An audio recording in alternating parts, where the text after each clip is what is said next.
So I'm here with Sineadh Ni Nuallain. Sinead, thanks for joining me. The first thing I want to talk about before we get to your fight this weekend is your debut.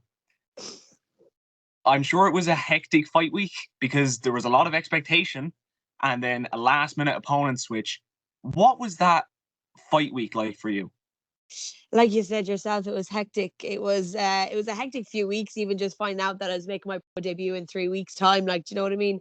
And then obviously with the opponent change, what was it? I think it was 2 days, and then fighting someone at such a high level caliber compared to who I was fighting. So it was hectic. I think that's the only way to describe it.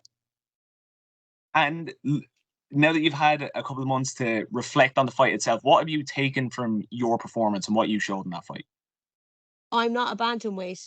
I will not be ever fighting bantamweight again. The size difference was humongous. Like, do you know what I mean? Kate's a big girl, and she's fighting a flyweight now. Do you know? So that is why I kind of made the move to strawweight. But I think overall the performance was pretty good for what I done. Do you know? And the transition between amateur and pro, obviously you fought in Four Nations, that attracts a lot of attention. But what was the shift in terms of the atmosphere and the preparation for your pro debut? I don't think there was much for the fact that, like, even as an amateur, I trained as a professional. Do you know, like, that was my full time job. I was working as a PT on the side, but like I was training 2 3 times a day. So it kind of just carried on. And obviously it was just that you get paid for it now. Do you know what I mean? And obviously it was on a bigger show as well. So yeah, it was just more of gaining my confidence. You're working with a fantastic team, obviously, over in England. What have they been like in terms of guiding you now through your pro career? Yeah, huge. Like, obviously I've only moved here it's probably a year in June. So I haven't been here for long, but I've done a lot since then, and obviously Steve is so experienced having pro fighters, obviously like Thomas Paul and his own son David, so I think this is the place for me. He's really helped me kind of guide me into what path I need to be going on. So I had the idea, I just needed the guidance. Now you're coming back to Ireland for this fight. Your last fight was in London, as I said. Yeah. What is it like for you now to be coming back to Ireland for your professional career?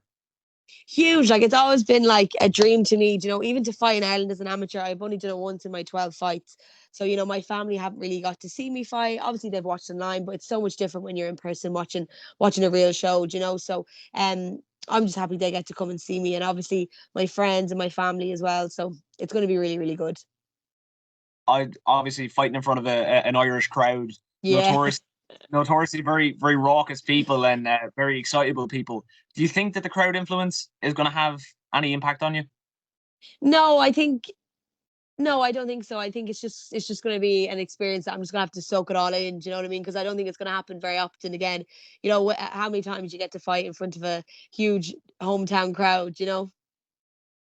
Your opponent this weekend, Jennifer Trioreau, what have you seen in her game that you can exploit? What is your thinking coming into this fight? Everything. I just don't think she's on the level that I've gotten to since my last fight.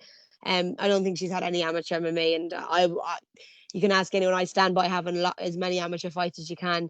She's had a couple of K1s, but K1 and MMA are two completely different sports. And I think just overall, I think I'm just going to be better everywhere. Where do you think the fight will finish? What is your prediction for the fight? I think I'll finish her on the floor. I think that is the aim, anyways. But I mean, if she wants to go to the floor, if she wants to keep it standing, I don't really care. I'm going to implement my game plan, and I just know that I'm going to come out with the better of it both. There's, as I was saying, there's kind of a lot of expectation, a lot of hype Mm. around you coming out the Cage Warriors. What's your plan for the rest of the year if you get the win this weekend? Definitely to fight on Cage Warriors again. Hopefully, have 3 fights minimum. That is my aim. 3 fights minimum. I heard there was a card in July. I'm not sure where, but I'll be looking to get straight back into it and get as many fights in, and then hopefully, bring a strawweight belt into the organization. And uh, I've asked this to everyone who's fighting on the card because I just want to gauge where the interest is. Aside from your own fight, what's the fight that you're most looking forward to as for watching as a fan?